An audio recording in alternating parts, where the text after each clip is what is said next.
हमनी के संस्कृति, हमनी के संस्कार सदा रहे हमनी के साथ। भारत के महान ग्रंथ और काव्य सब के संपूर्ण संकलन सब्सक्राइब करें तिलक। हे मधुसूदन, का कोनो ऐसन स्थान नइखे जहाँ से लौट के आवे के ना पड़े और जन्म मरण के ये चक्र खत्म हो जाए। हे मधुसूदन, अभी बतावा कि मनुष्य अपन पुण्य के कौन कौन योनि में और कहवा भोगेला। बाकी स्वर्गलोक में मनुष्य के पुण्य काहे समाप्त हो जाला? उहाँ जब वो देव योनि में होखेला तो वो जरूरी अच्छा कर्म करत होई, ओकरा ये अच्छा कर्म के पुण्य प्राप्त होत होई।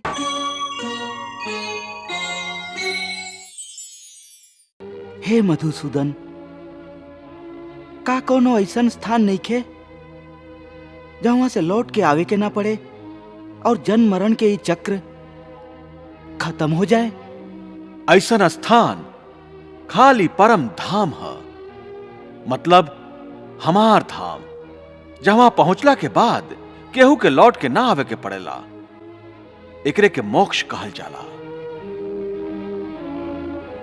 न तद्भास्यते सूर्यो न शशांको न पावकः यद गत्वा न निवर्तन्ते तद धाम परमम मम। हे अर्जुन, मनुष्य के जन्म के मुख्य उद्देश्य मोक्ष के प्राप्त कैल है, और ये मोक्ष खाली मनुष्य योनि द्वारा ही प्राप्त हो सकेला। ऐसे मनुष्य के शरीर के मोक्ष के द्वार कहल जाला।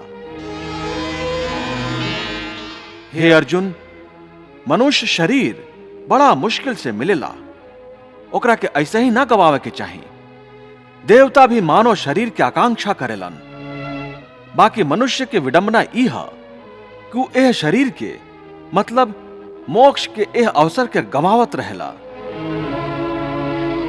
सगरे उमर भोग विलास में बितावेला, यहाँ तक कि जब शरीर छूटे के समय आ जाला तब वो वासना होकर पीछा ना छोड़ेला।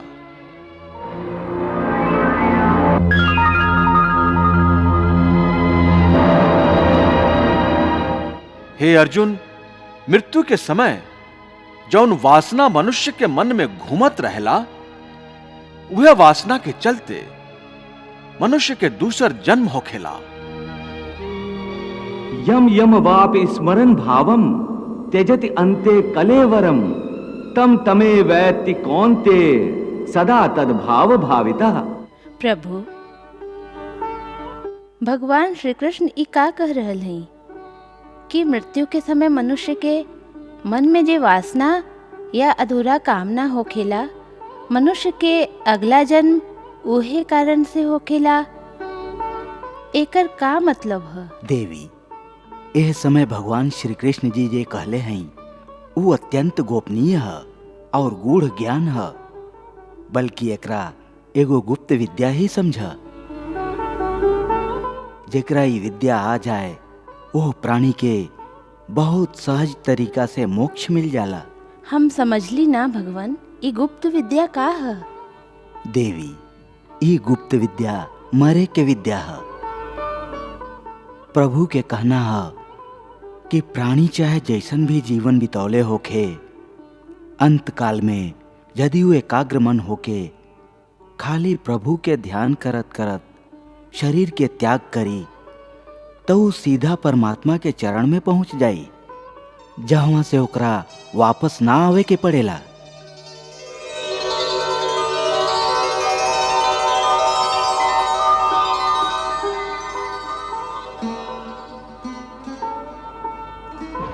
हे मधुसूदन, अभी बतावा कि मनुष्य अपन पुण्य के कौन कौन योनि में और कहवा भोगेला।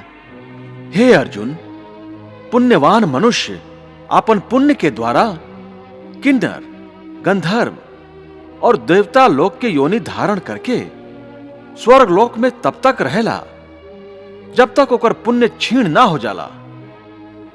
मतलब ई कि प्राणी के हिसाब में जितना रहेला उतना ही देर तक ओकरा स्वर्ग में रखल जाला।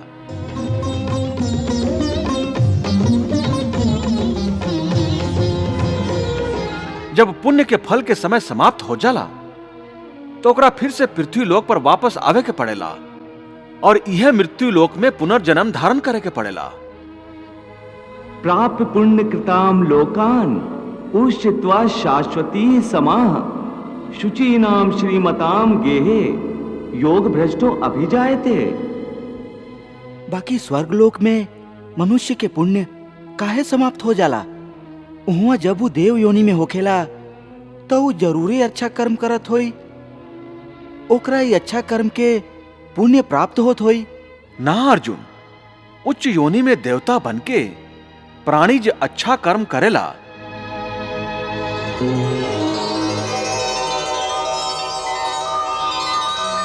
या नीच योनि में जाके प्राणी जे क्रूर कर्म करेला, ओ कर्म के ओकरा कोनो फल ना मिलेला।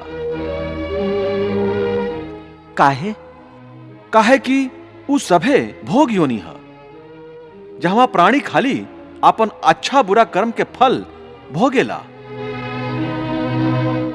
ई योनि में कैल गल कर्म के पुण्य अथवा पाप ओकरा ना लागेला। हे पार्थ, खाली मनुष्य के योनि में कैल गल कर्म के पुण्य या पाप होखेला, काहे कि यह एगो कर्म योनि है। एकर अर्थ ई भइल कि यदि कोनो पशु केहू के हत्या करे तो ओकर पाप ओकरा ना लागी, और यदि कोनो मनुष्य केहू के अकारण हत्या करे तब पाप लागी। बिल्कुल ठीक है। बाकी ई अंतर का है? ऐसे कि पृथ्वी लोक पर सगरे प्राणी में खाली मनुष्य ही एगो ऐसन प्राणी है जे विवेकशील है, वो अच्छा बुरा के पहचान रखेला। दूसर कोनो भी प्राणी ऐसा ना कर सकेला। ऐसे यदि कोनो सांप केहू मनुष्य के अकारण भी डस लेवे और वो मनुष्य मर जाए तो ओह सांप के ओकर हत्या के पाप ना लागी। यही तरह शेर दूसर जानवर लोग के हत्या करेला तो ओकरा ओकर पाप ना लागेला। या बकरी के उदाहरण लेला, बकरी केहू के हत्या ना करेली, घास फूस खाली, ए कारण उ पुण्य के भागी ना बनेली। अंतमता सोई गता, मतलब मृत्यु के क्षण बहुत महत्व के क्षण होखेला। एक क्षण में प्राणी जौन बात के ध्यान करेला ओकरे अनुसार ओकरा दूसर जन्म प्राप्त होखेला। भगवान एह गूढ़ बात के कौनो उदाहरण देके समझावे के कृपा करी। देवी, एह संबंध में महर्षि जड़ भरत से अच्छा का उदाहरण हो सकेला? जड़ भरत? जड़ भरत एगो निष्पाप ऋषि रहलन। ओ मुक्ति के द्वार तक पहुंच चुकल रहन। ओ हिरण के एगो बेसहारा बच्चा के पाल ले रहन। ओह बच्चा से उनकर मन इतना लाग गईल रहे कि हर समय उनका हिरण के बच्चा के ही चिंता लागल रहत रहे। इहवा तक कि आपन मृत्यु के समय भी उनकर ध्यान उहे बच्चा में रहे।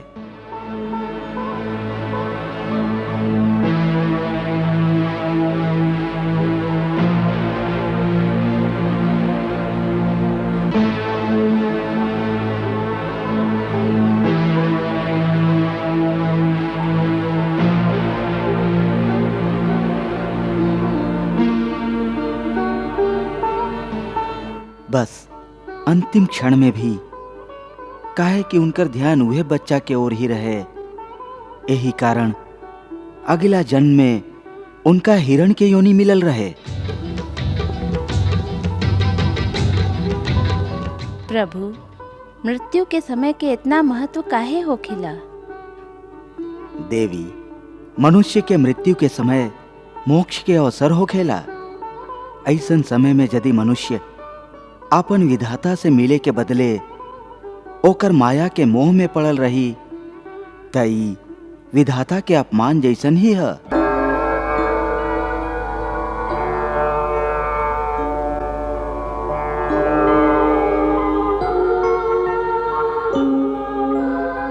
तई विधाता के अपमान जैसन ही है कि ऊ आपन विधाता से ज्यादा महत्व ओकर बनावल माया के देवेला। ऐसे ओकरा मृत्यु के बाद स्वर्ग तो मिल सकेला, बाकी मोक्ष ना मिल सकेला। यही से देवी मृत्यु के समय मनुष्य के संसार के कोनो वस्तु में ना, खाली अपन परमात्मा में ध्यान लगावे के चाहिए। कि मृत्यु के समय मनुष्य के बहुत कष्ट उठावे के पड़ेला, चाहे वो मृत्यु युद्ध भूमि पर कोनो अस्त्र के घातक घाव के कारण होके या अपने आप आवे। का मृत्यु के आसान बनावे के कोनो तरीका नहीं खे? हे अर्जुन, प्रश्न मृत्यु के आसान बनावे के नहीं खे, बल्कि जीवन मृत्यु के चक्र से निकल के मोक्ष प्राप्त करे के हा। यदि मनुष्य मृत्यु के समय ई विधि अपनावे जे हम तोहके बता रहल हैं, तो ओकरा तुरंत मोक्ष प्राप्त हो जाई और उ सीधा हमरा धाम में पहुंची। वो गोपनीय विधि का है माधव? प्राण त्यागत समय आपन सभे इंद्रियन के द्वार के रोक के और मन के हृदय में स्थिर करके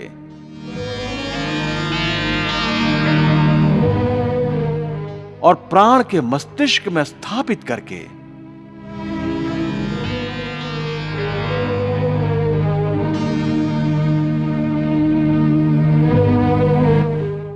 परमात्मा के स्मरण करत करत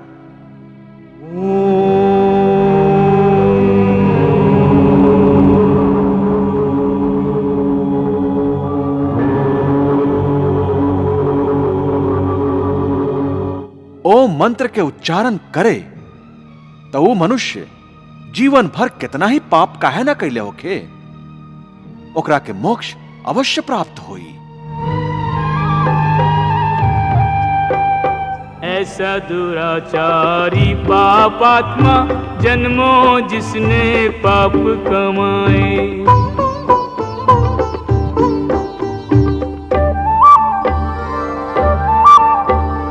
लेकर भाव अनन्य वो अर्जुन मेरी शरण में यदि आ जाए। धर्मात्मा हो जाए उसी क्षण, धर्मात्मा हो जाए उसी क्षण, जिस क्षण मुझ में चित्त लगाए। धर्मात्मा हो जाए उसी क्षण, जिस क्षण मुझ में चित्त लगाए। मेरे भक्त का नाश न हो कभी, मेरी कृपा से मुक्ति वो पाए। मेरा आश्रित मेरी कृपा से शाश्वत शांति परम सुख पाए। हे भोलेनाथ, प्रभु श्री कृष्ण कह रहल हैं कि मृत्यु के समय ओम शब्द के उच्चारण से पापी से पापी मनुष्य की आत्मा के भी मुक्ति मिल जाला। देवी, ओम खाली एगो शब्द नहीं खे, सगरे मंत्र के शिरोमणि मंत्र है ओम।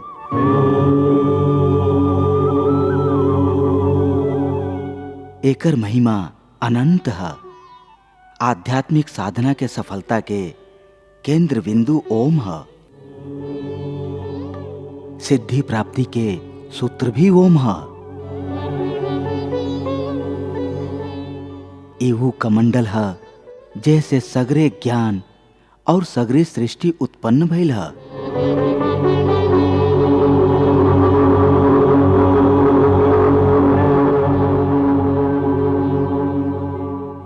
ओम के साधना ज्ञान और भक्ति के मार्ग के प्रकाशित कर देवेले और अपन जीवन में ओम के उच्चारण करे वाला प्राणी के सुख समृद्धि वैभव और वैराग्य प्राप्त होखेला।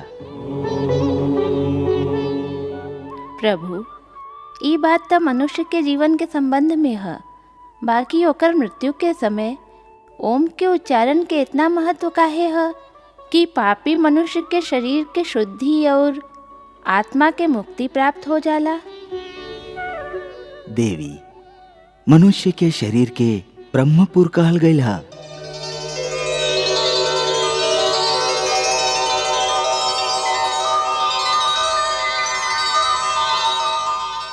और मनुष्य के देह के भीतर हृदय कमल में आत्मा के दिव्य ज्योति प्रकाशित रहेला।